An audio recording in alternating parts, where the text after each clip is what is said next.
चलो, so good afternoon to all of you. Let us go ahead with our discussion on the topic of rates of tax and calculation of the same. झाला का तुला projector? नहीं हुआ अभी चल, काल आपण काय बघितलं होतं? कल हमने चेक किया था मार्जिनल रिलीफ एंड सरचार्ज.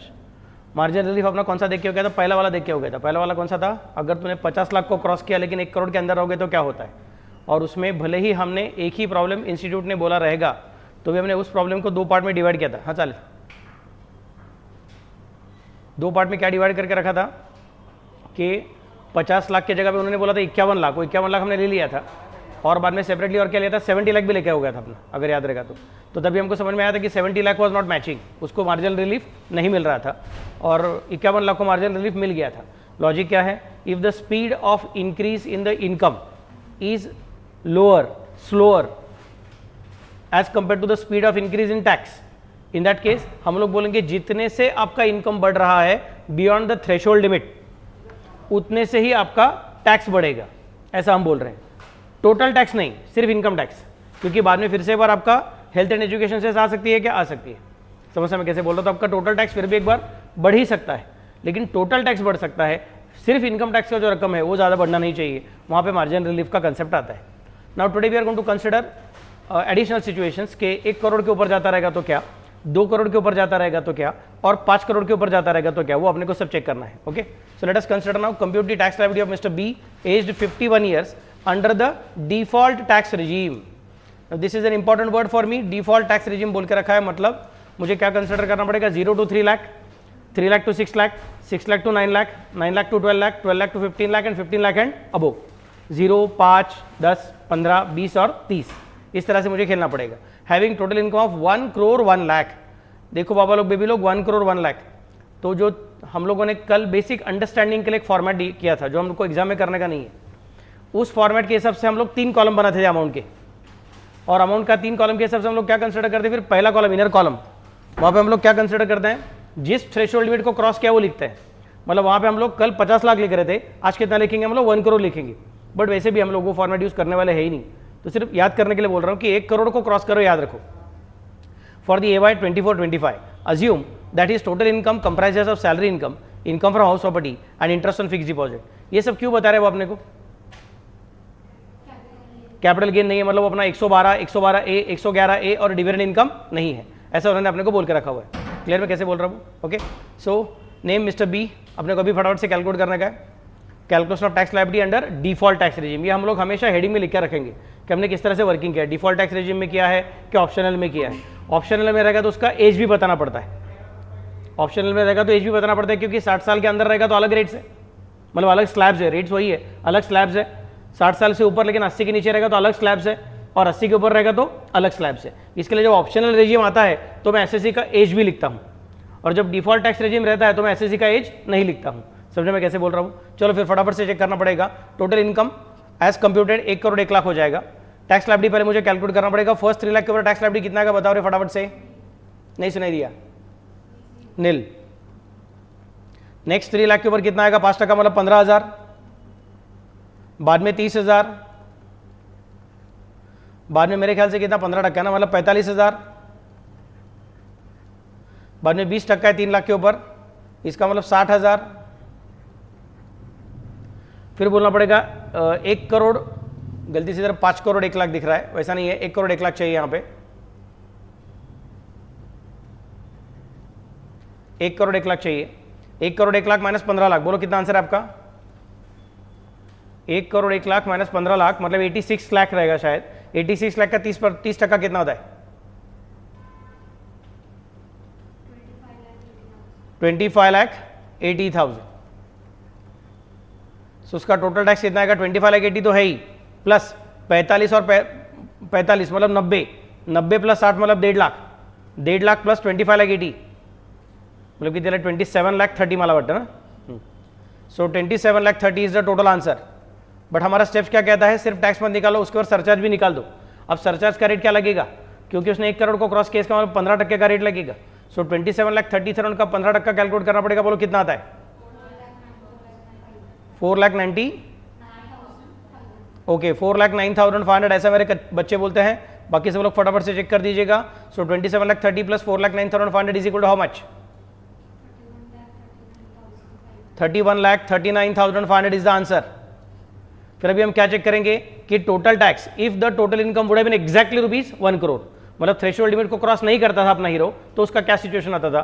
तो उसका पहला जीरो तो रहता ही था, वो अप टू 3 लाख नील, बाद में 15,000, बाद में 30,000, बाद में 45,000, बाद में 60,000, वो वैसे ही रहता था। मतलब वो जो पहला 1.5 लाख है वो वैसे ही रहता था। आगे का अमाउंट कितना रहता था? 1 करोड़ 1 लाख माइनस 15 लाख जो हमने किया ना इधर इधर, ये उसकी जगह पे 1 करोड़ माइनस 15 लाख होता था, मतलब कितना? 85 लाख होता था। 85 लाख का 30% मतलब कितना आता था? 25,50,000 मेरे ख्याल से। 25,50,000 प्लस पहला वाला 1.5 लाख, मतलब कितना आंसर आता था? 24 लाख 20 कितना? 27 लाख, सॉरी, हाँ 27 लाख, बराबर 30,000 रुपया कम रहता था उसका। ऊपर उसका 27 लाख 30 है ना, उसके बराबर 30,000 रुपया कम, क्योंकि 1 लाख के ऊपर का 30% कम हो गया। समझ में कैसे बोल रहा हूँ? फिर क्या कैलकुलेट करने का? Excess tax due to income exceeding rupees 1 lakh, sorry income exceeding rupees 1 crore, 1 crore के ऊपर इनकम जाने की वजह से उसका टैक्स कितने से बढ़ गया?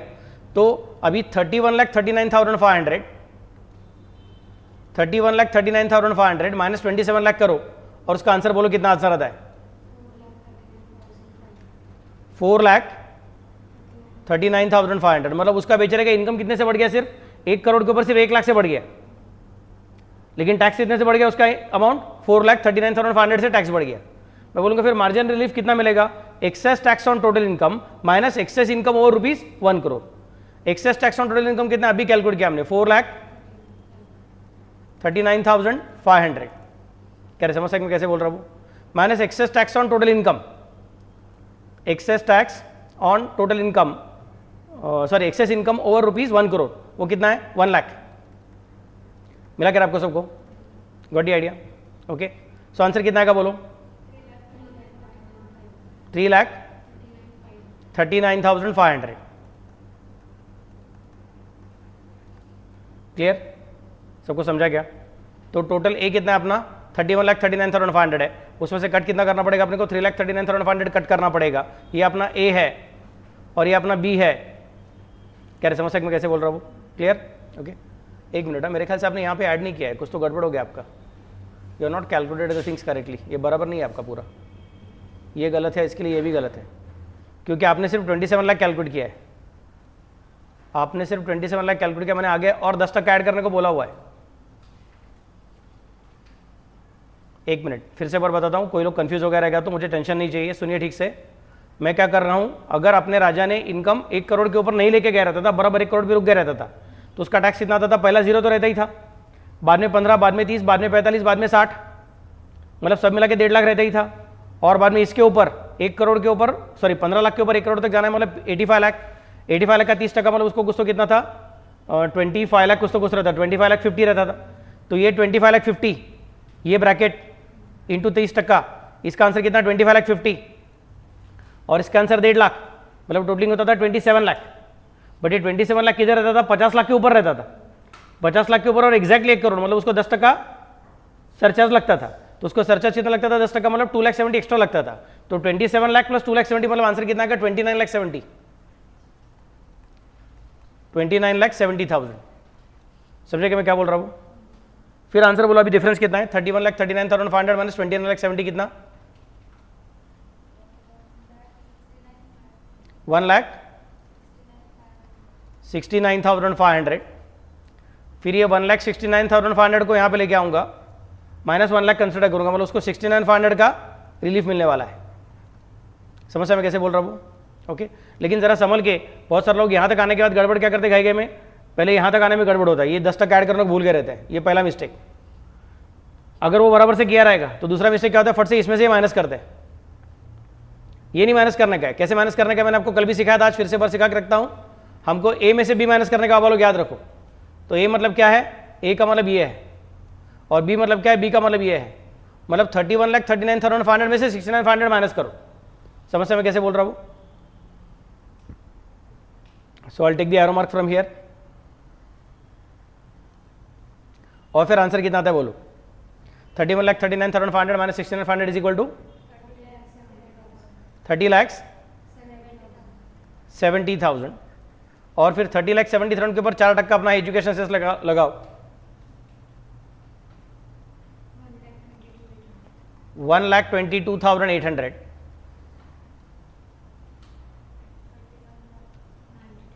31,92,800।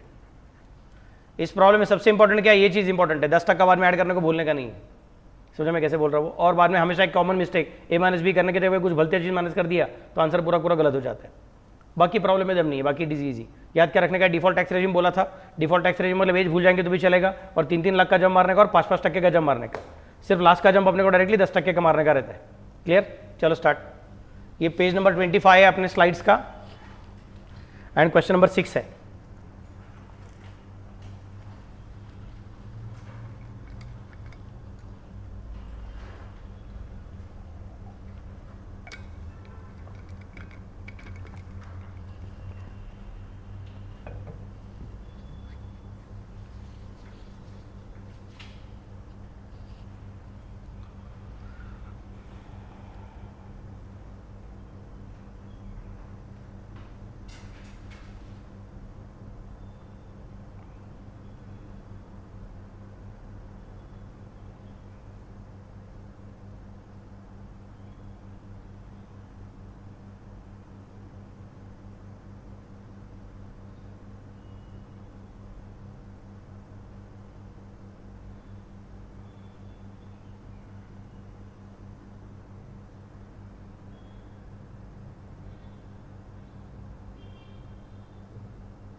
कंप्लीट।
चला गो हेड नाउ। चलो अभी अगला एक क्वेश्चन करेंगे ऐसे ही। Compute the tax liability of mister C, age 58 का एज देकर रखा है बाबा लोग, तो कब काम का हो सकता है? अगर सपोज ये ऑप्शनल रेजिम में रहेगा तो, लेकिन फिर भी उसका स्लैब कौन सा रहेगा? 0 to 2,50,000 का ही स्लैब रहेगा, क्योंकि 60 को क्रॉस किया तो हम बोलते हैं 3 लाख का स्लैब चालू हो जाता है। Okay, having total income of rupees 2 crore 1 lakh for the assessment year of 24-25, assume that his total income comprises of salary income, income from house property and interest on FD. Assume that Mr. C has exercised the option to shift out of 115 BSE, मतलब वो 115 BSE से बाहर जा रहा है, मतलब वो default में है कि ऑप्शनल में है? ऑप्शनल में। ऑप्शनल में रहेगा तो एज लिखना जरूरी है क्या? जरूरी है। मैंने लिखा है क्या? नहीं लिखा है, लेकिन क्या करो आप लोग लिखने वाले हो, मिस्टर सी ब्रैकेट में क्या कर दो?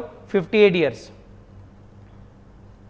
कह रहे समझ सकते मैं कैसे बोल रहा हूँ? ओके, फिर फटाफट से आगे वर्किंग करेंगे। अब यहाँ पे क्या होगा? Up to 2,50,000 nil, 2 crore 1 lakh याद रखने का अपने राजा का इनकम, फिर 2,50,000 के ऊपर 5 लाख तक, मतलब कितना? 2.5 लाख के ऊपर 5%, मतलब कितना रे? 12,500। बाद में 5 लाख के और 20%, मतलब 1 लाख।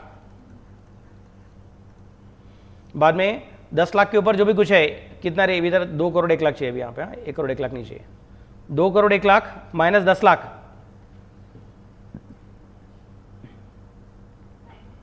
कितना? 1 crore 91 लाख। 1 crore 91 लाख का 30%,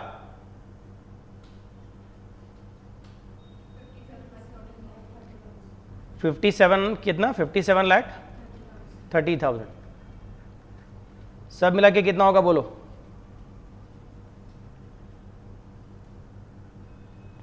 58 लाख 42,500। जो लिखा है वो हमेशा बराबर रहता है, ऐसा कुछ नहीं है। टाइपिंग मिस्टेक, प्रिंटिंग मिस्टेक रह सकता है। ओके, तुम बताओ अभी सरचार्ज का रेट कितना है? 15% है कि 10% है कि 25% है? क्योंकि वो 2 करोड़ को क्रॉस कर चुका है। कल आपने टेबल लिखा हुआ है, लाल कलर का टेबल देखिए चाहिए तो। सरचार्ज का रेट देखिए, मुझे बताइए। 2 करोड़ को क्रॉस करेगा तो कितना? फिर 25% कब आता है? अपना हीरो कौन से रेजिम में है? अपना हीरो कौन से रेजिम में बताओ पहले प्राजक्ता? ऑप्शनल, तो ऑप्शनल का कॉलम देख, डिफॉल्ट का कॉलम मत देख। ऑप्शनल के कॉलम में 2 करोड़ को क्रॉस किया तो कितना रहता है? मिला क्या?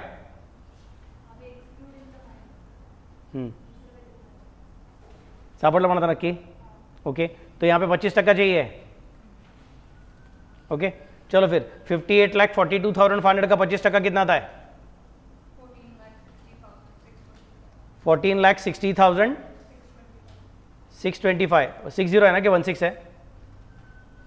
60 है कि 16? बराबर है ना? हाँ ठीक है। 58,42,500 प्लस 14,60,625, 73,03,125। फिर बोलेंगे tax on total income, if the total income would have been rupees 1 crore नहीं 2 करोड़। ओके, तो आंसर कितना आएगा? ये 12,500 और ये 1 लाख और बाद में ये कितना रे? 2 करोड़ माइनस 10 लाख, मतलब 1 करोड़ 90 लाख। 1 करोड़ 90 लाख का 30%, 1 करोड़ 90 लाख का 30% पहले कितना था बोलो?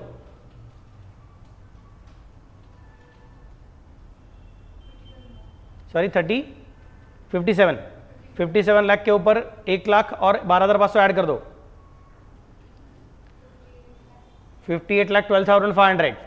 उसका 10% नहीं, उसका 15% कंसिडर करो, क्योंकि उसका सरचार्ज ऑलरेडी 2 करोड़ के अंदर रहेगा तो 15% रहता था उसका, उसमें 15% ऐड करके बोलो फाइनल आंसर कितना आ रहा है?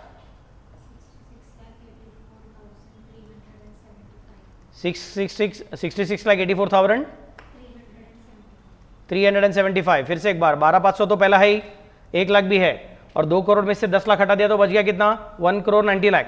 1 करोड़ 90 लाख का 30% निकाला, फिर पहला वाला आंसर प्लस दूसरा वाला आंसर प्लस तीसरा वाला आंसर, ये सब आंसर का टोटलिंग किया और उस टोटलिंग में 15% ऐड किया, जो आंसर आया वो यहाँ पे लिखा। समझे मैं कैसे बोल रहा हूँ? ब्रैकेट ठीक से देखो कि आपको समझेगा। ब्रैकेट कैसे कैसे किया देखो मैंने, मैं ब्रैकेट्स आर वेरी सिंपल, और अगर आपको मैथ्स का आपका रूल पता रहेगा तो then it is easy for you to understand.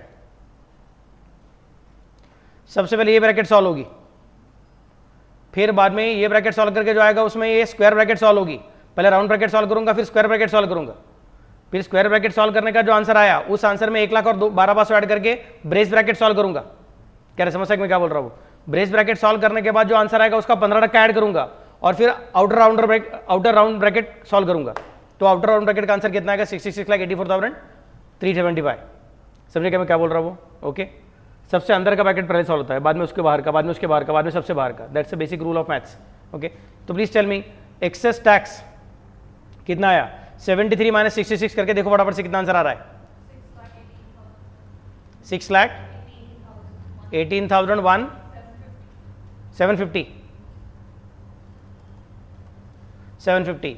फिर बोलूंगा ये इनकम ओवर 2 करोड़ बोलने का 1 करोड़ नहीं चाहिए मुझे यहाँ पे। इधर कितना आंसर आएगा रे? Excess tax on total income कितना? 6,18,750 माइनस एक्सेस इनकम कितना है? सिर्फ 1 लाख है, तो उसको डिफरेंस कितना मिलेगा? 5,18,750 का उसको बेनिफिट मिल जाएगा। क्लियर मैं कैसे बोल रहा हूँ? बट ये 5,18,750 किस में से माइनस करने का है? ए में से माइनस करने का है, भूल न जाना।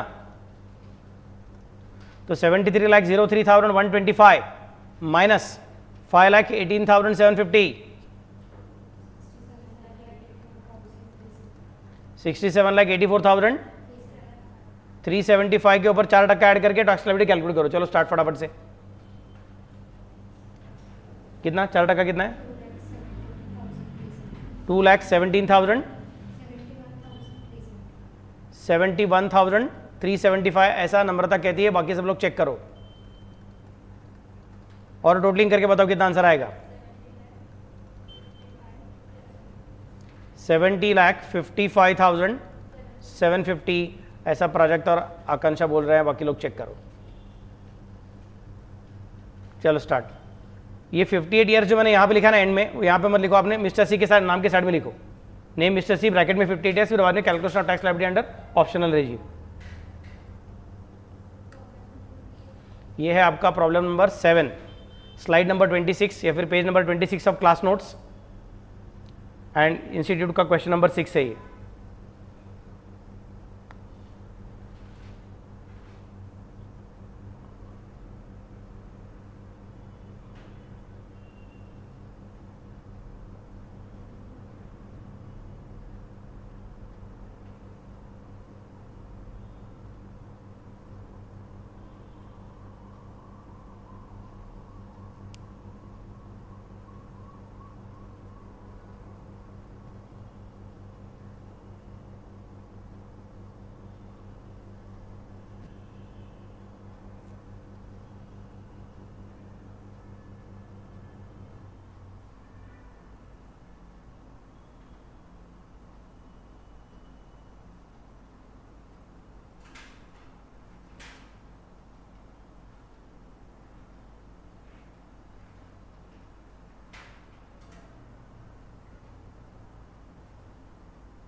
कंप्लीट। समझ में आ रहा है स्ट्रक्चर कैसे रहता है फॉर्मेट का? इतना टफ नहीं है, फर्स्ट टाइम देखने के टाइम एकदम टेंशन आता है क्या करूं करके, बट हम रिपीटेशन करेंगे तो बराबर समझ में आएगा। और मैं तो इतना प्रैक्टिस करके लूँगा कि टेंशन मत लो, सिर्फ स्टेमिना रखो। धूप में आते हो तो इन दैट केस कैप वैप डाल के आ जाओ और सफिशिएंट पानी पियो।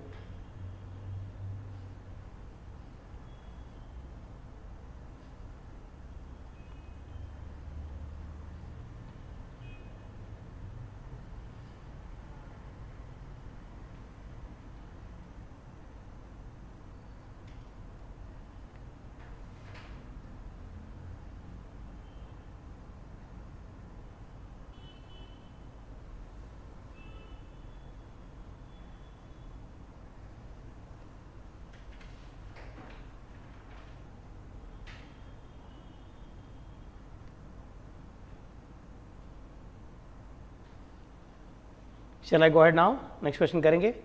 चलो अभी क्या देखेंगे, 5 करोड़ के ऊपर जाएंगे। Compute the tax liability of mister D age 65 years in the most beneficial manner. He is having total income of 5 crore 1 lakh for the assessment year of 24-25। अच्छा 65 ईयर का हीरो है बाबा लोग, मतलब अगर ये ऑप्शनल रेजिम में जाएगा तो इसका पहला स्लैब 3 लाख तक बड़ा रहेगा, मतलब उसको 12,500 नहीं आएगा पहला टैक्स, 10,000 आएगा। या देखिए वो पहला वाला 12,500, दूसरा वाला 10,000, तीसरा वाला nil. Next, he is having total income of rupees 5 crore 1 lakh for the assessment of 24-25। Assume that is total income comprises of salary, house property and interest and FD and is the same under both tax regime. मतलब एक problem अपने को अभी 2 बार करके दिखाना है। पहले वाले में हम ऑप्शनल रेजिम कंसिडर करेंगे, दूसरे वाले में हम लोग डिफॉल्ट रेजिम कंसिडर करेंगे। ऑप्शनल रेजिम में भी अपने को पहला लिमिट क्या कंसिडर करना पड़ेगा, 3 लाख का कंसिडर करना पड़ेगा। आंसर कितना है उसका, 5 करोड़ 1 लाख है बाबा लोग, समझे ना, 5 करोड़ 1 लाख है। क्लियर? चलो फिर फटाफट से इधर कितना है करे, ये कौन सा रेजिम बोला मैंने, ऑप्शनल बोला। ऑप्शनल में उसने 5 करोड़ किया है, मतलब वो सर 37% पे जाएगा। मतलब पुराना रेट उसका कितना था, 25% था पुराना रेट, समझे ना? बाकी तो ठीक है। अब मैं मदद करने वाला नहीं, आपको सिर्फ फॉर्मेट सामने दिखा रहा हूं मैं। और ये थोड़ा चेंज करना पड़ेगा मुझे, इधर 3 लाख पकड़ना पड़ेगा, इधर 3 लाख पकड़ना पड़ेगा, इधर 3 लाख पकड़ना पड़ेगा। ये नील है और ये 10,000 है। आगे क्या तुम करो। This is problem number 8 and slide number और page number 27।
37%.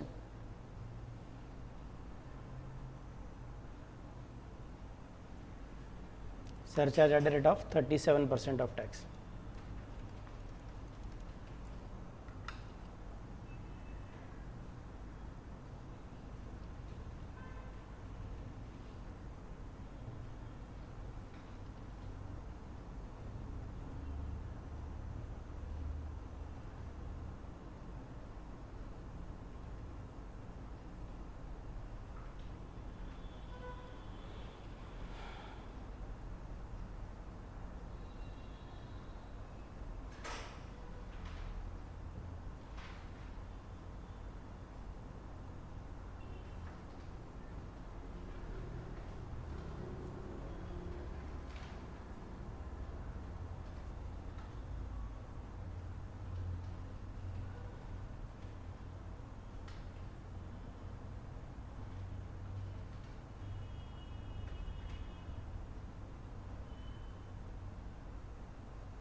Complete.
Complete.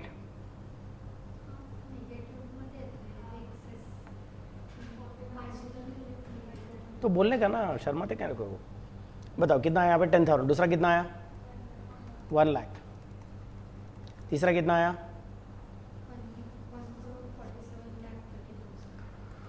1,47,30,000। Are you sure इतना ही रहेगा? क्योंकि ये 5 करोड़ 1 लाख है, उसमें से 10 लाख गया, मतलब 4 करोड़ के आसपास रहेगा उसका फिर 4 करोड़ से भी ज़्यादा रहेगा वो, 4 करोड़ 91 लाख रहेगा, 4 करोड़ 91 लाख का 30%,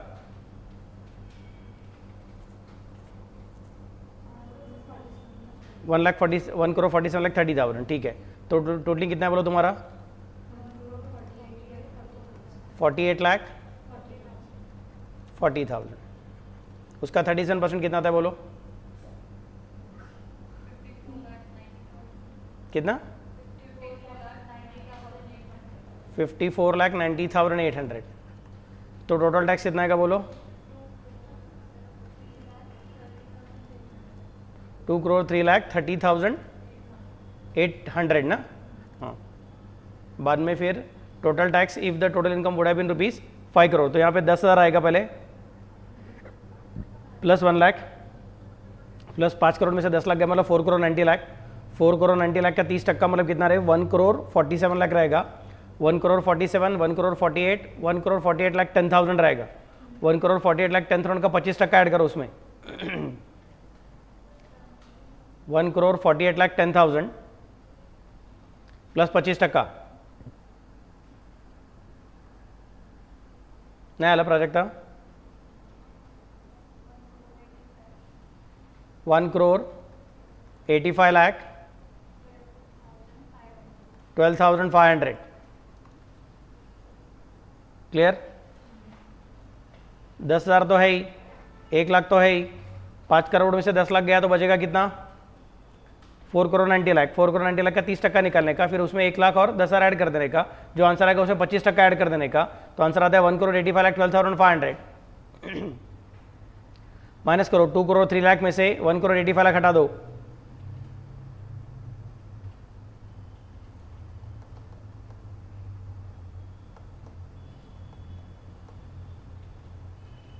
बोलो कितना? 18 लाख 18,300। फिर मार्जिनल रिलीफ कैलकुलेट करने का है। कैसे कैलकुलेट करेंगे मार्जिनल रिलीफ आप लोग? Excess tax on total income मतलब 18 lakh 18,300 minus excess of income और रुपीज 5 करोड़ कितना है? 1 लाख है, मतलब आंसर कितना आएगा? 17 लाख 18,300। ये कैसे से माइनस करने का? ए में से माइनस करने का। किधर आया नेगेटिव?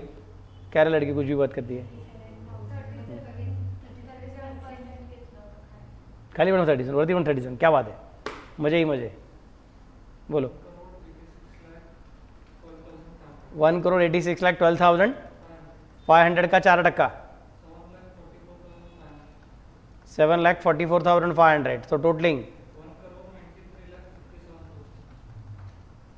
Very good. सुकेश जी ने फटाफट से आंसर दे दिया, बाकी सब लोग फटाफट से चेक कर लीजिए।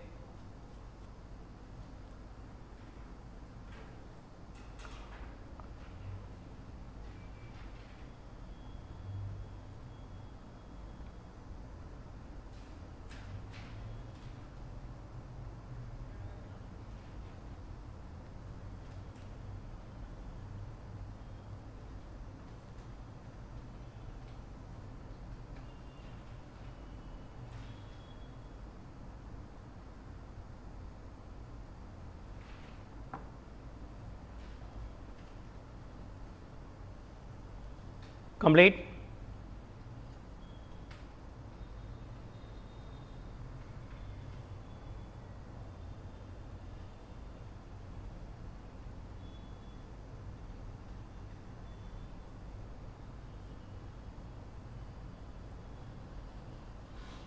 चल आई गो हेड नाउ?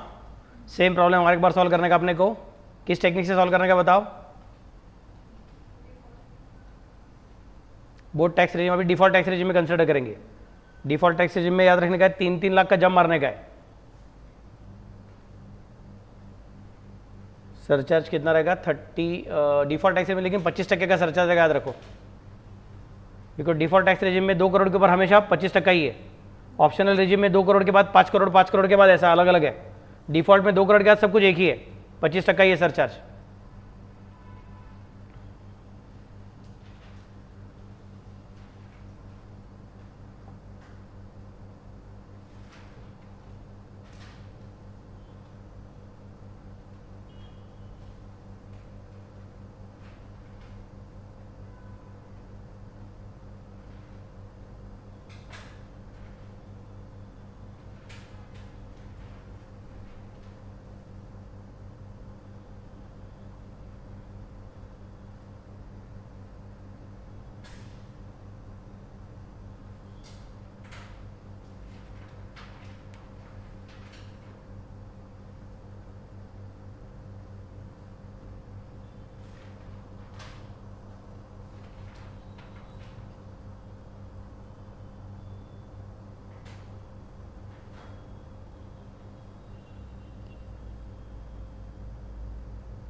और सबसे मज़े की बात, अगर आपको दिमाग चला रहेगा तो आपको समझेगा कि अभी अपने को मार्जिनल रिलीफ कैलकुलेट करने की ज़रूरत नहीं पड़ेगी, क्योंकि रेट ऑफ सरचार्ज चेंज ही नहीं हुआ। 2 करोड़ के ऊपर उसका 25% ही है ना कंटिन्यूसली। तो ऐसा कुछ नहीं कि उसने थ्रेशोल्ड लिमिट को क्रॉस किया इसके वजह से उसका रेट पहले 25% था, अभी 37% हो जाएगा, ऐसा कुछ है ही नहीं। मतलब आप टोटल ए तक कैलकुलेट करोगे खत्म, उसके बाद में directly health and education cess and बाद में टैक्स लायबिलिटी। मार्जिनल रिलीफ का कंसेप्ट कब आता है? Only when he is required to pay higher rate of surcharge as compare to what he would have paid if he would have just danced on threshold limit. Since he has cross threshold limit, that's why उसको हम लोग surcharge extra भरने को बोलते हैं। Clear है मैं क्या बोल रहा हूं?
कंप्लीट।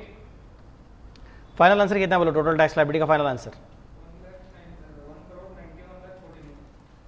1,91,49,000।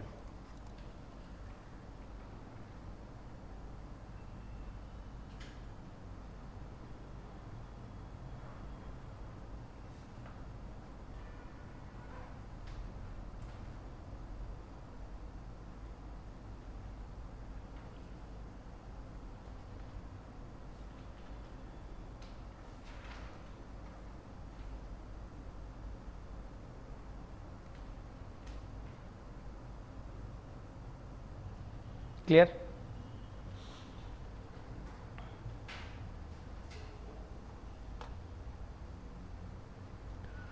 शैल आई गो अहेड? प्रोजेक्ट था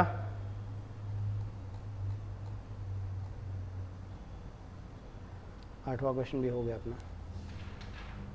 ओके, नाउ ये 2 क्वेश्चन अपने को एक्स्ट्रा करना है, question number 10 and question number 11।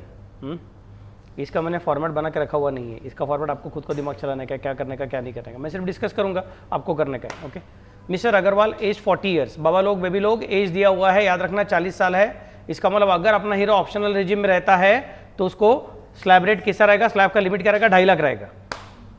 समझना मैं कैसे बोल रहा हूँ? And resident in India has a total income of rupees 6 crore 50 lakh. 6 crore 50 lakh मतलब काफी ऊपर है, 5 करोड़ के भी ऊपर है। और अगर ये ऑप्शनल रेजिम में जाकर तो उसको 37% टैक्स लगेगा, सरचार्ज लगेगा। और अगर ये डिफॉल्ट रेजिम में रहेगा तो 25% सरचार्ज रहेगा, क्योंकि डिफॉल्ट रेजिम में मैक्सिमम लिमिट ऑफ सरचार्ज और maximum rate of surcharge is only 25%। Comprising of long term capital gain taxable under section 112 of rupees 55 lakh. अच्छा, 6 करोड़ 50 लाख के अंदर 55 लाख कौन है? लॉन्ग टर्म कैपिटल गेन है। Short term capital gain taxable under section 111A of 65 lakh. Okay, short term capital gain 111A वाला उसको कितना टक्का है? 15% है। 112 वाले को कितना है? 112 वाले को कितना है? 20% है। 111A वाले को कितना है? 15% है। And other income of 5 crore 30 lakh. शायद तुमने लिखा नहीं मेरे ख्याल से वो टेबल तुम लोगों ने लिखा हुआ नहीं है, डोंट वरी। वो नीला कलर का टेबल था, वो तुमने लिखा नहीं है। And other income of rupees 5 crore 30 lakh. Compute his tax liability for the assessment year of 24-25 under the default tax regime and optional tax regime as per the normal provisions of the Income Tax Act, assuming that the total income and its components are same in both tax regime. सबसे पहले मुझे ये बताओ, अपने hero को marginal relief मिलेगा कि नहीं मिलेगा?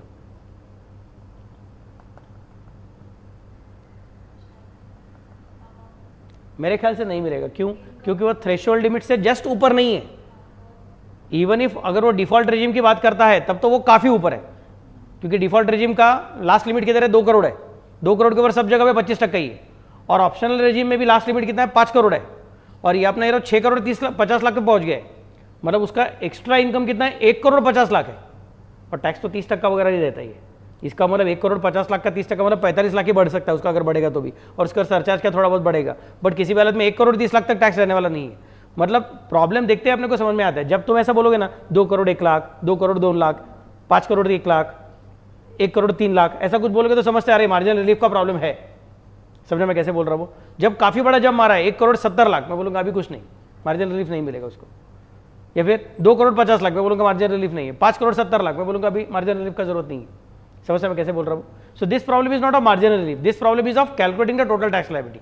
उसमें मुझे क्या बोलना पड़ेगा, 55 लाख पे 20% लगाना पड़ेगा, 65 लाख पे 15% लगाना पड़ेगा, और फिर 5 जो तुम्हारा 6.5 लाख है, सॉरी 6.5 करोड़ है, उसमें से 55 और 65 चला गया, 55 प्लस 65 टोटलिंग करो कितना था बोलो, 55 प्लस 65 टोटलिंग कितना है बोलो, सॉरी 1 करोड़ 20 लाख। तो 6 करोड़ 50 में से 1 करोड़ 20 हट गया, कितना बच गया, 5 करोड़ 30 बच गया। और अपना हीरो मिस्टर अग्रवाल है, मतलब इंडिविजुअल है, मतलब स्लैब रेट लगेंगे। समझ मैं कैसे बोल रहा हूँ? और ऊपर से 40 साल का है, तो ऑप्शनल में क्या बोलना पड़ेगा, 2.5 लाख, 5 लाख, 10 लाख और उसके ऊपर। समझा मैं कैसे बोल रहा हूँ? कब तक, 5 करोड़ 30 लाख तक। इन दोनों को काउंट नहीं करना है, इन दोनों को स्पेशल रेट्स है। क्लियर मैं कैसे बोल रहा हूँ? और अगर वही हम लोग कंसिडर करते नहीं डिफॉल्ट रेजिम में, तो क्या इन दोनों का स्पेशल रेट वही है 20%, 15%, लेकिन 2.5 लाख 5 लाख ऐसा नहीं खेलने का, 3 लाख 3 लाख 3 लाख 3 लाख खेलते जाने का, और बाद में फिर ऊपर का कंसिडर करने का अप टू 5 करोड़ 30 लाख। सबको समझा क्या मैं कैसे बोल रहा हूँ? घर के बच्चे समझा क्या रे? घर के बच्चे है कि गए? Okay very good. तो मुझे कंसिडर करना पड़ेगा यहाँ पे अपना ये इंस्टीट्यूट ने दिया हुआ प्रॉब्लम है,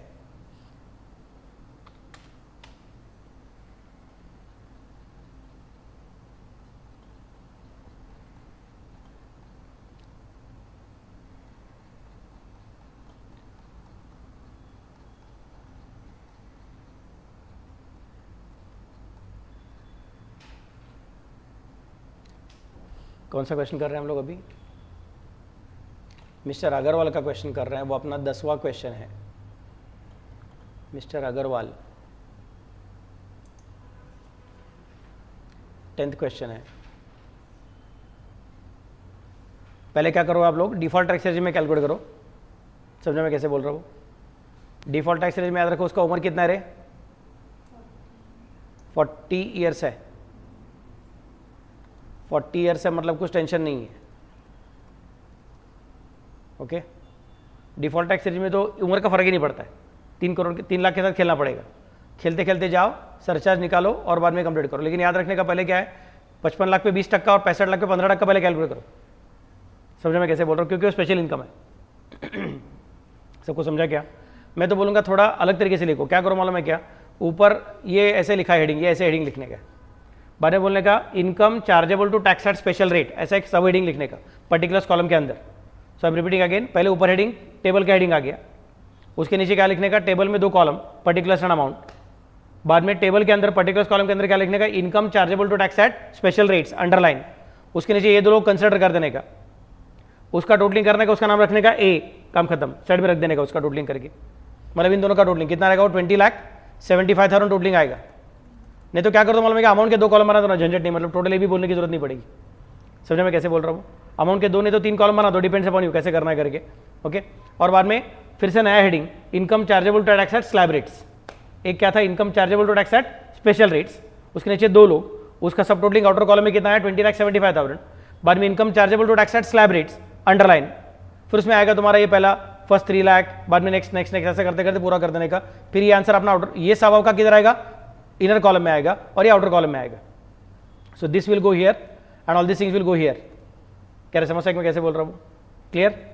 फिर बाद में आउटर कॉलम में टोटलिंग करने का, वो टोटलिंग कितना आएगा, 1,76,75,000 आएगा।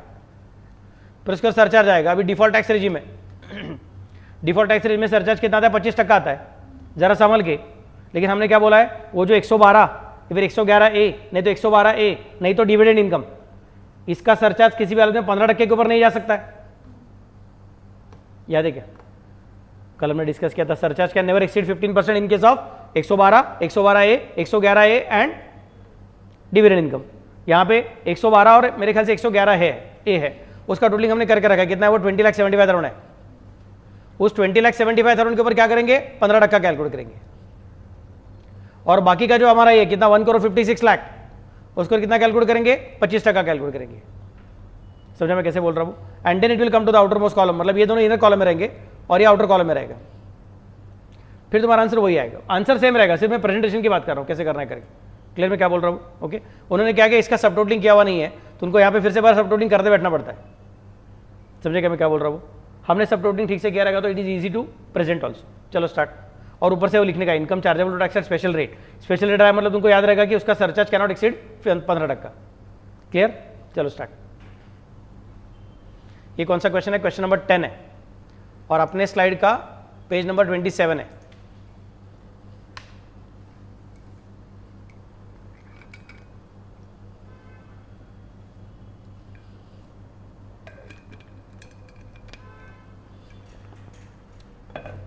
अच्छा दिन है आज, संकष्टी का दिन है, तो आप सब टैक्स वैक्स सीख रहे हो बराबर से।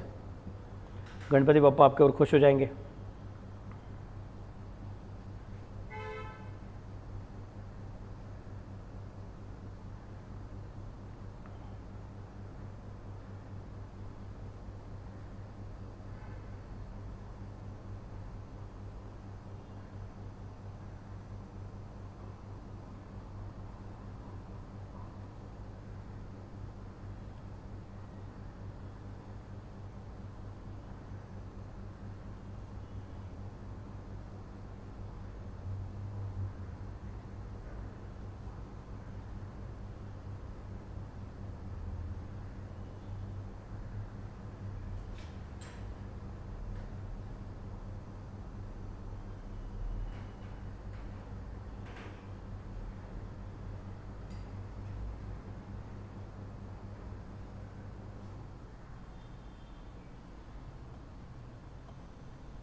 Complete Prajakta, shell I go ahead?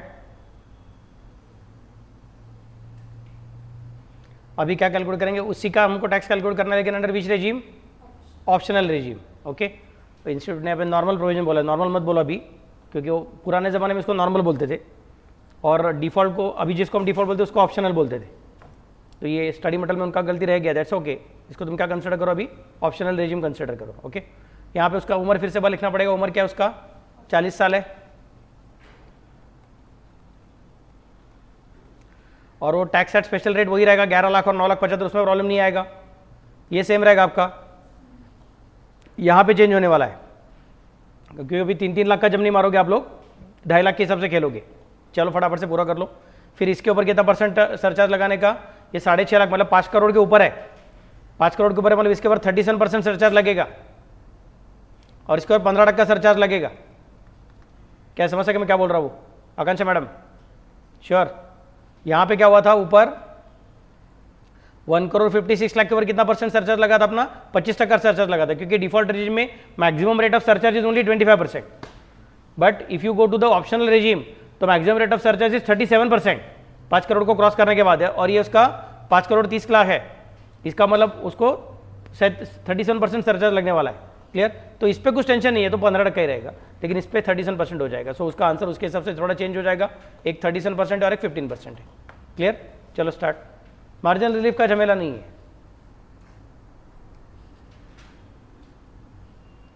Same problem we are solving.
complete.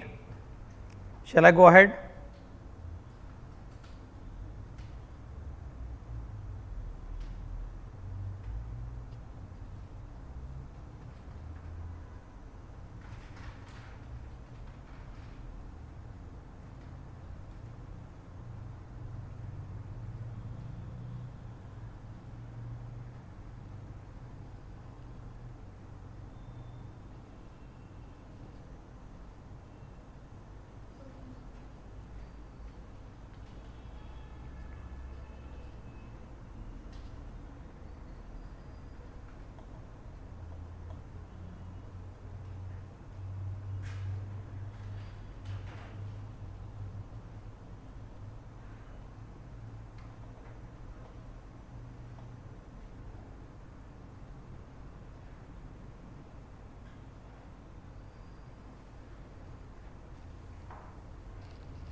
Shall I go ahead? चलो और एक क्वेश्चन करेंगे अभी. क्वेश्चन नंबर 11 मिस्टर शर्मा का क्वेश्चन है. एक क्वेश्चन अपना पेंडिंग है, 9th क्वेश्चन अपना पेंडिंग है actually speaking. Mister Sharma age 62 years and resident in India. वो कल हमने आधा अधूरा करके रखा था क्वेश्चन नंबर 9, अगर याद रहेगा तो जगह छोड़ के रखा था, वो अपने को सॉल्व करने का बाद में करेंगे, पहले क्वेश्चन नंबर 11 पूरा करते हैं. Mister Sharma age 62 years. बाबा लोग 62 ईयर्स का है, मतलब ऑप्शनल रेजिम में अगर जाएगा तो उसका पहला स्लैब 3 लाख पे जाएगा. Okay. And resident in India has a total income of rupees 2 crore 30 lakh. 2 crore 30 lakh मतलब काफ़ी बड़ा जम मारा है. इट्स नॉट अ मार्जिनल जम, छोटा वाला जम नहीं है. मतलब it doesn't appear to be a question of marginal relief. Clear मैं कैसे बोल रहा हूँ? Comprising of long term capital gain taxable under section 112 of rupees 52 lakh. उसका 112 वाला कैपिटल गेन कितना है? 52 लाख है. 112 वाले कैपिटल गेन के ऊपर 20% टैक्स लगता है. 112 वाले कैपिटल गेन के ऊपर 20% टैक्स लगता है. Short term capital gain taxable under section 111A of 64 lakh, इसके ऊपर 15% टैक्स लगता है. Okay. And other income of rupees 1 crore 14 lakh. ठीक है, 1 करोड़ 14 लाख मतलब बाकी का इनकम उसका जो है वो अलग अमाउंट है. Compute tax liability for assessment year of 24-25 under the default tax regime and optional tax regime as per the normal provisions of the act. तो उसका इनकम है कितना? 2 करोड़ 30 लाख है. 2 करोड़ 30 लाख है, इसका मतलब 2 करोड़ को क्रॉस कर चुका है. 2 करोड़ को क्रॉस किया, इसका मतलब सरचार्ज का रेट 15% हो सकता है. समझने में कैसे बोल रहा हूं? लेकिन अगर सपोज अपने हीरो का हमने लॉन्ग टर्म कैपिटल गेन और शॉर्ट टर्म कैपिटल गेन हटा दिया तो 52 लाख और 64 लाख हट जाता है. 52 लाख और 64 लाख हट गया तो बच गया कितना? 1 करोड़ 14 लाख. तो बचा कुछ इनकम 2 करोड़ को क्रॉस नहीं करता है, वो 1 करोड़ को क्रॉस करता है. 1 करोड़ को क्रॉस करता है मतलब उसका सरचार्ज 10% नहीं, इसका 15% होगा. सॉरी मैं उल्टा बोला, यहाँ पे 25% चाहिए और यहाँ पे 15% चाहिए. क्या समझ सकते मैं कैसे बोल रहा हूँ? 2 करोड़ को क्रॉस किया ऐसा देखोगे तो 25% चाहिए, लेकिन 2 करोड़ वाले इनकम में से अगर LTCG को और STCG को हटा दिया तो बचा कुछ इनकम 1 करोड़ 14 लाख है, और 1 करोड़ 14 लाख रहेगा, इसका मतलब एक्चुअली स्पीकिंग 15% चाहिए. तो क्वेश्चन ऐसा है कि पहले बताओ उसका सरचार्ज का रेट क्या रहेगा. ये तो ठीक है, इन दोनों के और 15% रहेगा, that is known to me, that's not a problem. Question ऐसा है कि 1 करोड़ 14 लाख पे कितना सरचार्ज का रेट लगेगा? 25% लगेगा कि 15% लगेगा? कल का टेबल देखो अपना, कल का टेबल का लास्ट पॉइंट देखो, 5th पॉइंट है कल के टेबल का. एग्जाम्पल दिया था मैंने आपको.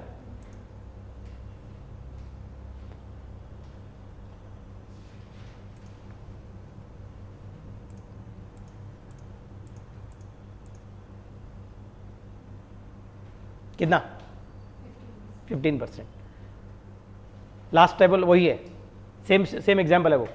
समझने में कैसे बोल रहा हूँ? ओके. तो इन that case I can specify कि अपने राजा का आंसर कितना रहेगा. अपने राजा का आंसर रहेगा फिर यहाँ पे 15% के हिसाब से खेलना पड़ेगा. तो अभी शर्मा जी का डिफॉल्ट टैक्स रेजिम में वर्किंग किया है. डिफॉल्ट टैक्स रेजिम में एज से फर्क नहीं पड़ता है, so age can be ignored by us.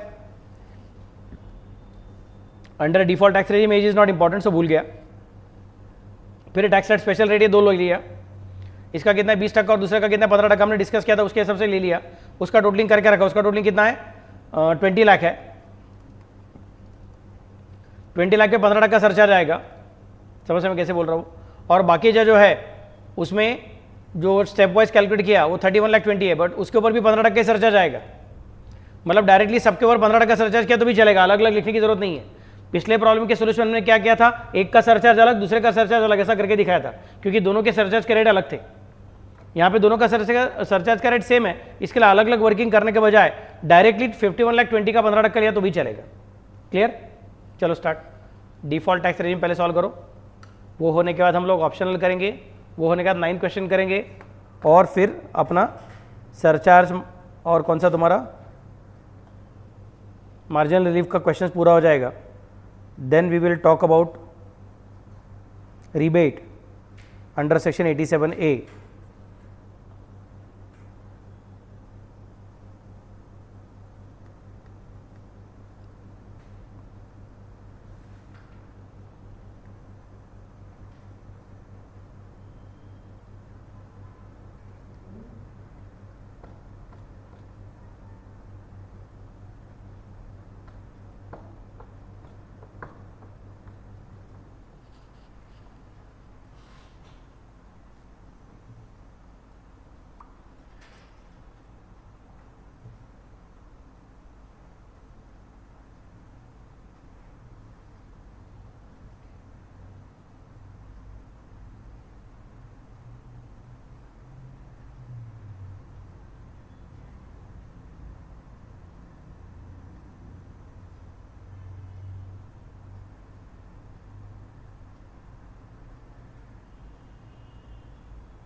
Complete.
इतनेच आंसर है।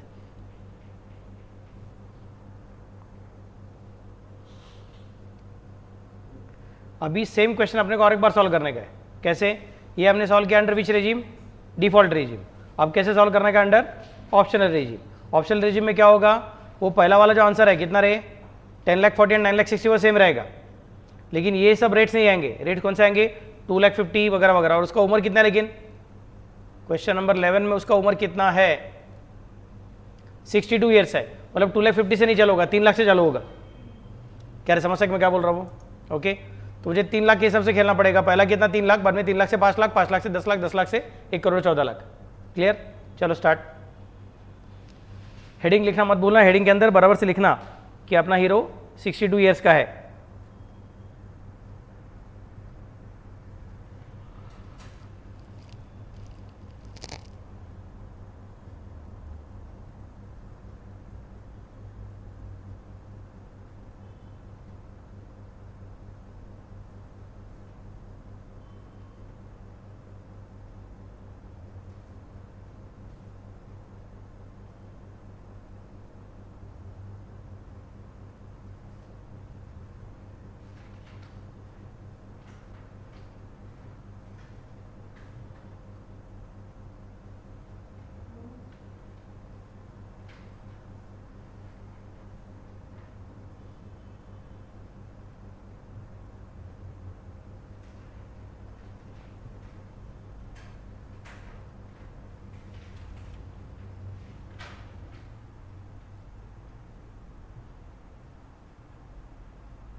कंप्लीट।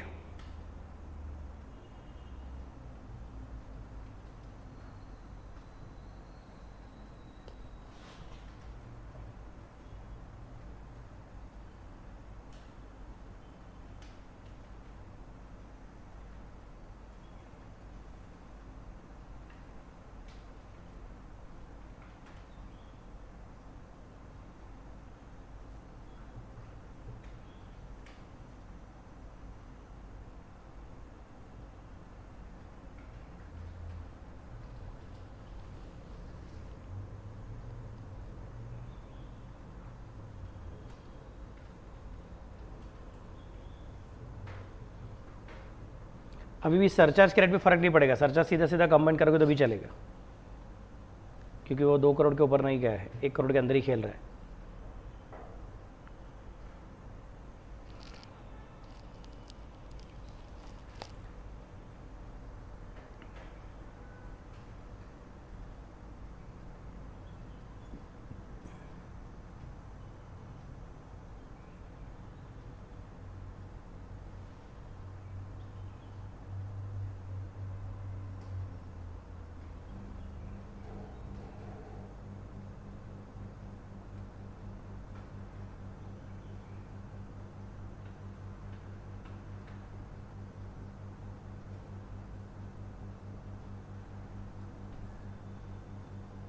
चलो, शैल आई गो अहेड? आंसर आ गया 62,55,080। अभी अपना मेरे ख्याल से क्वेश्चन बाकी है।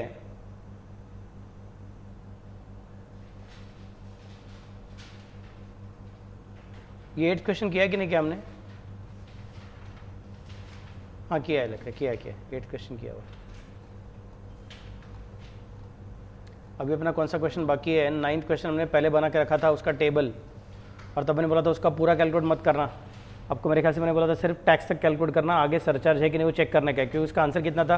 51,75,000 का आंसर था उसमें। मैं बोला था उसके नीचे कम से कम 8 से 10 लाइन छोड़ो, याद है कि आपको सबको? तो आपने क्या बोला यहाँ पे? मिस्टर कश्यप एज 35 ईयर्स का है, और रेजिम कौन सा उन्होंने कुछ बोला है क्या? नहीं बोला। Assume that is total income comprises of only salary income, income from house property and interest and FD. मतलब उसको स्पेशल वाला कुछ है नहीं, मिला क्या आपको सबको? तो हम बोलेंगे 51,75,000 का अभी 2 बार सॉल्व करेंगे हम लोग। कल आपने क्या लिखा है उसको ऊपर? हेडिंग लिखा है क्या? कुछ ऑप्शनल डिफॉल्ट कुछ लिखा है नहीं लिखा कल? नहीं। और कल आपने टैक्स कैसे कैलकुलेट किया? 2,50,000 के हिसाब से कैलकुलेट किया कि 3 लाख के हिसाब से कैलकुलेट किया है? मतलब आपने 3-3 लाख के हिसाब से किया है, मतलब आपने डिफॉल्ट रेजिम कंसिडर किया हुआ है, बराबर? तो डिफॉल्ट रेजिम के हिसाब से कंसिडर करोगे तो 51,75,000 मतलब 10% का ही सरचार्ज लगने वाला है। लेकिन 1,75,000 मतलब increase in the income is smaller. समझ में कैसे बोल रहा है? Increase in income is smaller, तो शायद मार्जिनल रिलीफ आ सकता है कि नहीं आ सकता है, चेक करना पड़ेगा। अभी तुमको मार्जिनल रिलीफ का पूरा फॉर्मेट मालूम है क्या करने का क्या नहीं करने का। कल का अपना 51 लाख का जो क्वेश्चन था, कल का रात का क्वेश्चन, वो फॉर्मेट यूज करोगे तो भी चलेगा, लेकिन वो 3 कॉलम का फॉर्मेट यूज मत करना, सिंगल कॉलम का फॉर्मेट यूज करना, और फटाफट से चेक कर उसको मार्जिनल रिलीफ मिलता है कि नहीं मिलता है। फिर बाद में हम लोग आंसर चेक करेंगे। मैं आंसर पहले दिखाने वाला नहीं हूँ। आपका आधे के ऊपर क्वेश्चन रेडी है, आपको अभी सिर्फ चेक करने का है। पहले सरचार्ज ऐड कर लो, और उसके बाद में अगर उसका इनकम 50 लाख रहता तो टैक्स कितना था वो चेक करो, फिर ए माइनस बी वाला करके चेक कर लो उसको मार्जिन रिलीफ मिलेगा कि नहीं मिलेगा।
कुठली अमाऊंट?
कंप्लीट।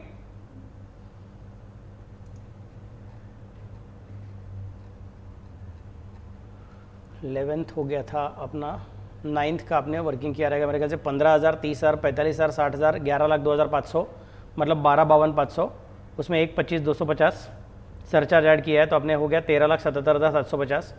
फिर tax payable on total income of rupees 50 lakh is equal to 1,50,000 plus 10,50,000 मतलब 12 lakh. So excess tax payable कितना था उसका 1,77,750 होता है। मार्जिन रिलीफ कितना होगा फिर 1,77,750 माइनस 1,75,000 होगा, मतलब अमाउंट कितना रहेगा मार्जिन रिलीफ का 2,750 होगा। सो टैक्स पेबल कितना रहेगा सिर्फ उसका 13,75,000 प्लस 55,000 इज इक्वल टू 14,30,000। आया क्या? मार्जिन रिलीफ मिला कि अपने राजा को मिला, लेकिन कितना मिला? सिर्फ थोड़ा सा मिला, 2,750 का रिलीफ मिला हुआ है। इसके लिए कल मैंने बोला था कि नहीं वो पेंडिंग रखो, क्योंकि मार्जिन रिलीफ कल शाम को सिखाया था और ये आधा प्रॉब्लम हमने कल सुबह करके रखा था। So here we complete all the questions in relation to marginal relief and tax liability calculation, including 112 A वाला रहेगा तो क्या करने का, उसका सरचार्ज कैसे 15% रहता है, और वो अगर हटा दिया और बाकी का इनकम 2 करोड़ के अंदर आ गया वगैरह तो बाकी करोड़ का भी सरचार्ज कैसे 15% रहता है, वो सब भी करके हो गया अपना। क्लियर में कैसे बोल रहा हूँ? So we have taken now all the questions. Exam में 2 बार ऐसा क्वेश्चन आया हुआ है कि मार्जिनल रिलीफ का वर्किंग करके दिखाओ, और 99% स्टूडेंट्स ने ये टॉपिक ऑप्शन में डाला रहता है, क्योंकि फर्स्ट चैप्टर है। सबको लगता है इनकम टैक्स मतलब क्या, हाँ सैलरी, हाउस प्रॉपर्टी, वो सब कैलकुलेट करना चालू करने का। इसके ऊपर क्वेश्चन आएगा मार्जिनल रिलीफ के ऊपर, किसी को ध्यान ही नहीं रहता है। समझा मैं कैसे बोल रहा हूँ? और वो दिखने को भी लंबा चौड़ा दिखता है। इंस्टीट्यूट ने भी अल्टरनेटिव मेथड, ये मेथड ऐसा करके अलग अलग चीज़ दिया हुआ है, तो कौन इतना कैलकुलेट करेगा, छोड़ देते हैं हम लोग। और उसके अंदर वो भी है 112A, 111A, 15% कब, 10%, 15%, 25%, 37% अंडर ओल्ड रेजिम और ऑप्शनल रेजिम, और डिफॉल्ट रेजिम में 10%, 15%, 25%। ये सब रहने के बावजूद भी income taxable at special rate, income taxable at normal rate. समझा मैं कैसे बोल रहा हूँ? बहुत सारे बच्चे लोग उसको डर जाते हैं, बोलते जाना तो अपने को इनकम टैक्स नहीं सीखने का, अपने को इनकम सीखने का, बस इतना याद रखते हैं। So they focus more on salary and all. और याद रखो सैलरी समंदर है, पीजीबी भी समंदर है, कितना करोगे उतना कम है। और ये टॉपिक के अंदर आपने देखा रहेगा तो वैरायटी ज़्यादा नहीं है, अभी वैरायटी थोड़ा सा ही। एक बार ये किया रहेगा तो परफेक्टली याद रह सकता है। समझा मैं कैसे बोल रहा हूँ? So this is something which is record be kept in mind. मैं भी आज नोट्स आपको अपलोड कर दूंगा, तो उसके अंदर तुमको याद रखने का सारा का सारा नोट्स पूरा लिखने का अपने को, जो पहले से है वो करके। क्लियर में क्या बोल रहा हूँ? जो क्वेश्चन सॉल्व करके हो गया उसका कुछ टेंशन नहीं है, जो क्वेश्चन सॉल्व करने का बाकी है, मतलब उसके पहले का नोट्स है, वो अपने को पूरा लिखने का। हाथ से लिखोगे तो याद रहेगा। उससे तुम्हारा लाल टेबल लिख के हो गया, कौन सा वाला? सरचार्ज का रेट्स क्या है उसका वाला। समझा मैं कैसे बोल रहा हूँ? लेकिन ग्रीन टेबल लिखने का बाकी है, मार्जिन रिलीफ का स्टेप 1, 2, 3, 4, 5। मेरे ख्याल से आपने सिर्फ पहला पॉइंट ही लिख के रखा है उसका। मार्जिन रिलीफ का 50 लाख के ऊपर रहेगा तो क्या, 1 करोड़ के अंदर रहेगा तो क्या करके, लेकिन उसके आगे का टेबल अपने लिखने का बाकी है। So all this things are required to be considered. What's the time, tell me? 1:53 हो गया है ना? ठीक है, अभी सिर्फ बता के रखता हूँ अगला पॉइंट क्या है करके, लेकिन अभी डिस्कस नहीं करूँगा, डिस्कस करेंगे हम लोग शाम को। पॉइंट कौन सा है? The point is of rebate, rebate ऐसा करेंगे, रिबेट शाम को करेंगे। अभी हम बाकी सबका रेट्स ऑफ टैक्स क्या वो देख लेते हैं फटाफट से। देखो, rates of tax and surcharge and marginal relief for other SSC, बाकी के एसएससी को भी रेट्स ऑफ टैक्स क्या वो देख लेंगे। अभी हमने जो सीखा वो किसके लिए था, इंडिविजुअल के लिए था। तो टोटल इनकम, अगर वो स्पेशल इनकम है, स्पेशल इनकम मतलब कौन रहे, लॉन्ग टर्म कैपिटल गेन, नहीं तो शॉर्ट टर्म कैपिटल गेन, नहीं तो अपना कौन सा स्पेशल इनकम, कौन सा वाला वो अनएक्सप्लेन कैश क्रेडिट वगैरह वगैरह, उसको 60% लगता है सीधा सीधा, नहीं तो लॉटरी वॉटरी उसको 30% लगता है सीधा सीधा, वो that is called special income. That is going to be tax at flat rates at special rates. किसी को 30% है, किसी को 15% है, किसी को 20% है, किसी को 10% है, किसी को 60% है, जैसा रहेगा वैसा। तो स्पेशल इनकम वो किसी के भी हाथ में रहने दो। देखो, जब मैं यहाँ पे बात कर रहा हूँ टोटल इनकम, तो मैंने पहले बोल दिया कि special income and other income में कन्वर्ट कर दो। यहाँ पे ये मत पूछो कि किसको मिला है, यहाँ पे सिर्फ इतना देखो कि ये इनकम कौन सा है। अगर ये स्पेशल इनकम है तो उसको फ्लैट रेट लगा दो, स्पेशल रेट के हिसाब से काम खत्म हो गया। नहीं सर, लेकिन मैं कंपनी हूँ, मुझे कुछ स्पेशल ट्रीटमेंट नहीं, क्या नहीं, स्पेशल इनकम सबके हाथ में यही रेट लगता है। समझे मैं कैसे बोल रहा हूँ, स्पेशल इनकम सबके हाथ में यही रेट लगता है।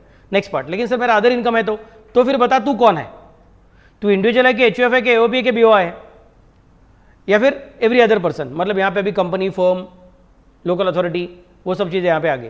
क्लियर? तो अगर तू इंडिविजुअल एचयूएफ है, एओपी और बीओआई है, तो हम तुझे पूछेंगे कि बाबा तू कौन है, मुझे बता। Are you interested in going for default tax regime? Then slab rates with 6 slab ignoring the age of individual. समझ मैं कैसे बोल रहा हूँ? And if they opt for old regime but not continuing in the default tax regime under section 115 BAC, मतलब बोलते हैं मुझे ओल्ड रेजिम में जाने का है, तो slab rates will be 4 slabs and also considering the age of individual. वो अभी हमने देखा था कि 0 to 2,50,000, 2,50,000 के ऊपर कैसे 5 लाख तक, 5 लाख के ऊपर 10 लाख तक, और 10 लाख के बाद में सारा का सारा 4 स्लैब्स है। और इंडिविजुअल रहेगा तो उसको एज भी कंसिडर करना पड़ेगा। नेक्स्ट, लेकिन यहाँ पे कौन है, इंडिविजुअल, एचयूएफ, एओपी, बीओआई सब लोग हैं। और अगर वो न्यू रेजिम में जाते हैं ना, डिफॉल्ट टैक्स रेजिम में जाते हैं ना, तो टेंशन नहीं है, फिर सबको 6 स्लैब है, काम खत्म कर दिया। लेकिन अगर वो ओल्ड रेजिम में रहना चाहते हैं तो इंडिविजुअल को 4 स्लैब्स है। If in this case the SSC is AOP, मतलब ये 1, 2, 3, 4, ये चारों में से कोई एक भी अगर ओल्ड रेजिम में जाता है तो हम बोलेंगे दादा कुछ फर्क नहीं है, सबको सेम है, 2,50,000 रहेगा। लेकिन अगर तू एओपी रहेगा ना तो तेरे लिए स्पेशल चीज़ है। ये जो एओपी है उसके उसका मैंने अंडरलाइन थोड़ा अलग करके रखा हुआ है। उसको क्या बोला है कि in this case if the SSC is AOP and it's members are comprising only of companies, then the rate of surcharge cannot exceed 15%। तो अगर वो एओपी है और उसको भी स्लैब रेट के हिसाब से ओल्ड रेजिम में जाने का है, ओल्ड रेजिम में क्या कह रहे, स्लैब सरचार्ज का रेट क्या है, 10, 15, 25 एंड 37 तक जा सकता है। लेकिन अगर वो जो एसएससी है तुम्हारे सामने वो अगर एओपी है, और उसके एओपी का मतलब क्या होता है, फुल फॉर्म क्या होता है, एसोसिएशन ऑफ पर्सन, तो उसके members can be individual as well as non individuals.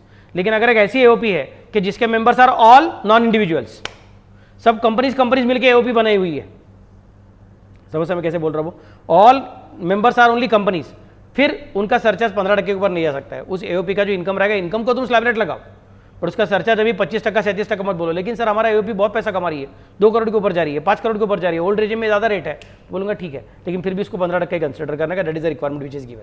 समझा मैं कैसे बोल रहा हूँ? नेक्स्ट, सर मेरा ना फर्म है, नहीं तो एलएलपी है, नहीं तो लोकल अथॉरिटी है, for income other than special income. क्योंकि अगर स्पेशल इनकम रहेगा तो हमेशा इधर ही है, वो इधर तो हमने पूछा ही नहीं ना तुम कौन हो करके। समझे क्या मैं क्या बोल रहा हूँ? तुम फर्म हो, एलएलपी हो, कुछ फर्क पड़ता नहीं, ये तो सबके लिए है स्पेशल रेट्स। लेकिन फर्म है, एलएलपी है, लोकल अथॉरिटी है, और वो स्पेशल वाला इनकम नहीं, उनका बचा कुछ इनकम है, अदर इनकम है, फिर उनका रेट ऑफ टैक्स क्या रहेगा, उनका टैक्स रेट 30% रहेगा। और सरचार्ज कितना लगेगा, if the income exceeds 1 crore तो 12%। बस इसमें सरचार्ज के अलग अलग रेट्स नहीं है, 10%, 15%, 25%, 37% नहीं है। सरचार्ज का रेट कितना सीधा सीधा 12%। और मार्जिनल रिलीफ मिल सकता है कि उनको, हाँ मिल सकता है। 1 करोड़ को थोड़ा सा इनकम बढ़ गया लेकिन तो सरचार्ज आ गया, लेकिन 1 करोड़ के नीचे रहेगा तो सरचार्ज नहीं है, इसके लिए उनको मार्जिनल रिलीफ मिल सकता है। कि अपना हमेशा कटेंगे यूज़ करने का और कैलकुलेट करने का। नेक्स्ट, सर मैं कोऑपरेटिव सोसाइटी हूँ। सर ये सब याद रखने का क्या, बिल्कुल याद मत रखो, एग्जाम के 1 दिन पहले पढ़ के जाओ, काम खत्म। क्योंकि अपने को एग्जाम में कैलकुलेशन किसका आने वाला है, इंडिविजुअल का आने वाला है। टैक्स कंप्यूटेशन जो आता है अपने को कोऑपरेटिव सोसाइटी का, एचयूएफ का, कोऑपरेटिव सोसाइटी का, फर्म का, कंपनी का नहीं आता है। अपने सिलेबस में tax computation of individual clearly बोला इंस्टीट्यूट ने। फिर ये रेट्स क्यों दिए हुए हैं, एमसीक्यू के लिए दिया हुआ है। तो ये एग्जाम के 1 दिन पहले पढ़ के जाने के रेट्स है, और मैंने उसको टेबुलर फॉर्म में कन्वर्ट करके दिया हुआ है। आप स्टडी मटेरियल देखोगे तो उसके अंदर उन्होंने बहुत सारे पैराग्राफ दिया हुआ है, तो बहुत टेंशन आता है क्या कैसे याद रखने का करके। तो मैंने उसको ऑलरेडी समराइज करके रखा हुआ है, टेबुलर फॉर्म में डाल के रखा हुआ है। क्लियर में कैसे बोल रहा हूँ? सो कोऑपरेटिव सोसाइटी, तो अगर वो मैन्युफैक्चरिंग कोऑपरेटिव सोसाइटी है which is resident in India and it is set up and registered on or after 1/4/23 and it is commencing the manufacture of articles or things before 31st March 24, मतलब 23-24 इस साल के बीच में उन्होंने चालू किया रहेगा। And it is opting for concessional tax regime under section 115 BAE, हमारा कौन सा था, BAC था, वो किसके लिए था, इंडिविजुअल के लिए था, ये किसके लिए है, कोऑपरेटिव सोसाइटी के लिए। तो इनको BAE और BAD दो लोग हैं, समझ में कैसे बोल रहा हूँ। तो अगर उन्होंने BAE में ले लिया रहेगा तो उनको 15% टैक्स रेट है। नहीं सर हमारा मैन्युफैक्चरिंग कोऑपरेटिव सोसाइटी नहीं है, बट हमारा रेसिडेंट कोऑपरेटिव सोसाइटी है, और हम भी बोलते हैं हमको भी कंसेशनल रेट दे दो सर, झंझट नहीं चाहिए हम लोगों को, डिटेल्ड एग्जामिशन वगैरह सब नहीं चाहिए हमको, ठीक है फिर 22% टैक्स भर दो, काम खत्म तुम्हारा, स्लैब रेट नहीं है तुमको, सीधा फ्लैट रेट है।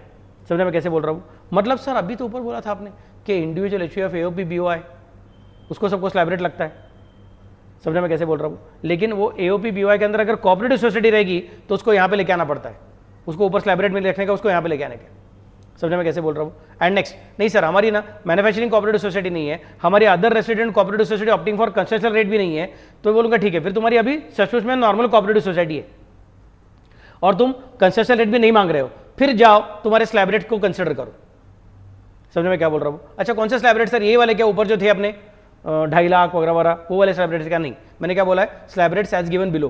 तो स्लैब रेट क्या है तुम्हारा यहाँ पे, total income does not exceed 10,000 तो 10%, total income exceeds ₹10,000 but does not exceed 20,000 तो ₹1,000 plus 20% of the amount by which the total income exceeds ₹10,000 and where the total income exceeds ₹20,000 तो 3,000 plus 30% of the amount by which the total income exceeds ₹20,000।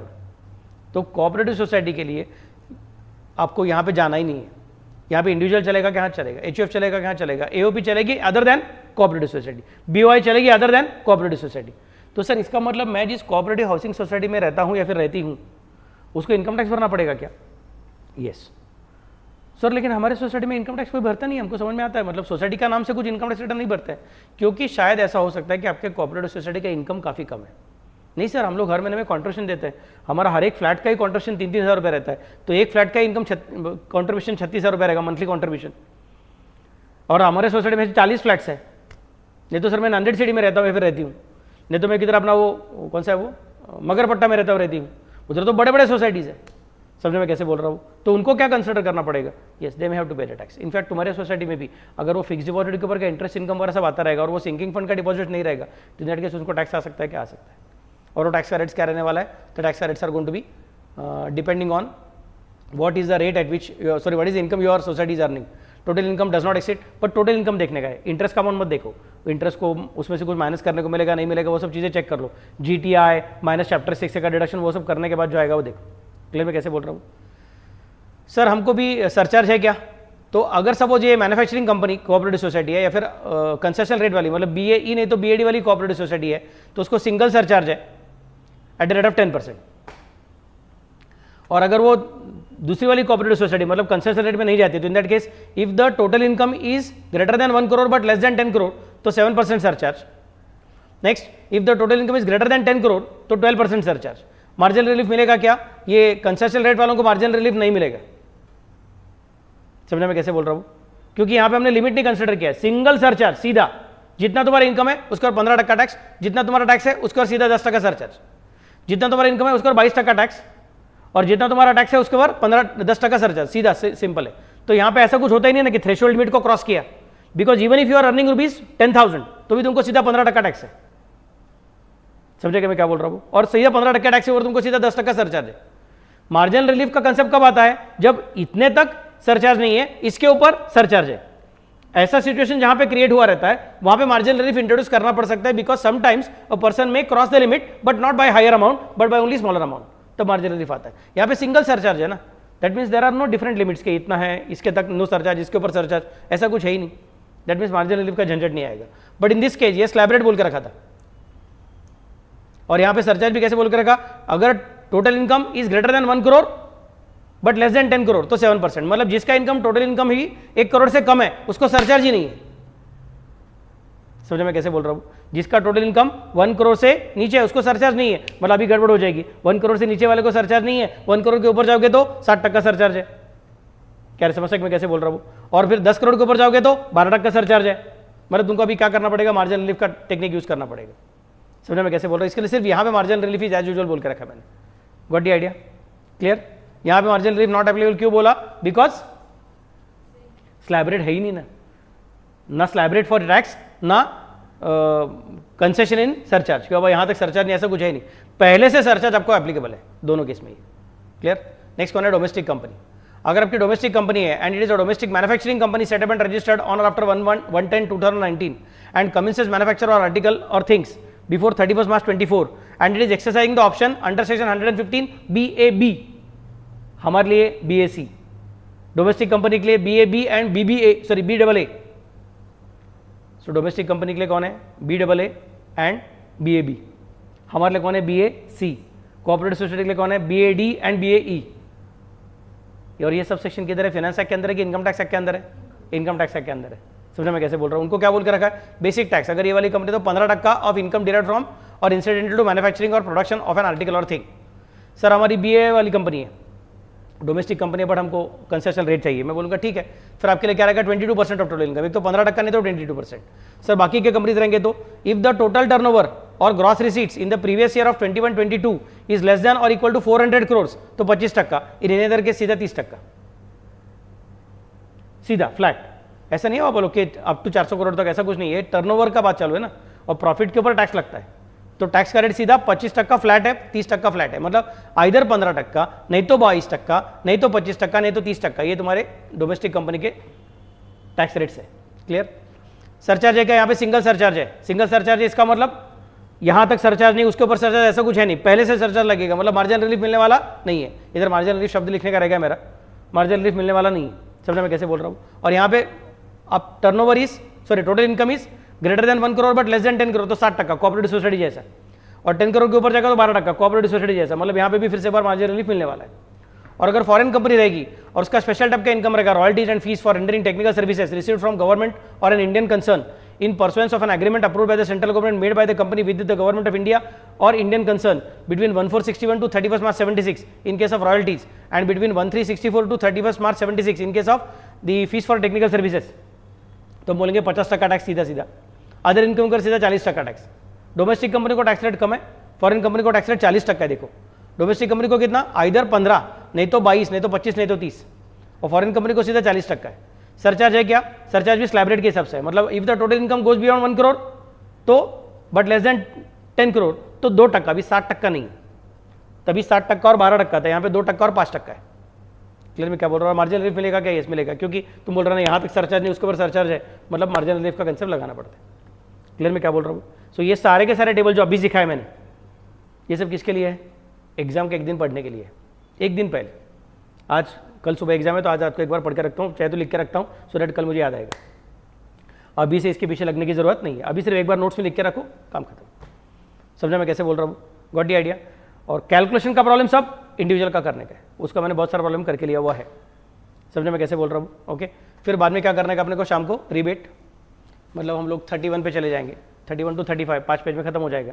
उसमें agriculture income का भी speciality अपने को सीखने का है, मोस्ट प्रोबेबली आज अपना पूरा हो जाएगा। फिर कल टैक्स का जो अपना बुक दिया हुआ है उसके अंदर के बेसिक कंसेप्ट के प्रॉब्लम कर देंगे। समझ मैं कैसे बोल रहा हूँ, ओके। चलो अभी के लिए ब्रेक ले लो, फिर ब्रेक के बाद में